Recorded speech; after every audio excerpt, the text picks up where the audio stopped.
اللہ تبارک و تعالی نے قرآن حکیم میں ارشاد فرمایا ہے، یا ایھا آمنوا استعینوا بالصبر والصلاۃ، اے ایمان والو صبر اور نماز سے استعانت کرو، مدد مانگو، ان اللہ مع الصابرین، بے شک اللہ صبر کرنے والوں کے ساتھ ہے۔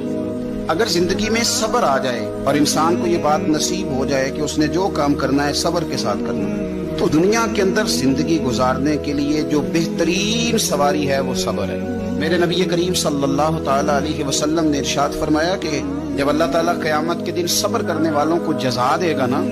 تو فرمایا جن لوگوں نے دنیا میں سکھ اٹھائے ہوں گے نا، بہت زیادہ زندگی آسانی میں گزاری ہوگی، وہ بھی صبر کرنے والوں کا انعام دیکھ کر خواہش کریں گے کہ کاش ہمارے جسم لوہے کی کینچیوں سے کاٹ دیے جاتے۔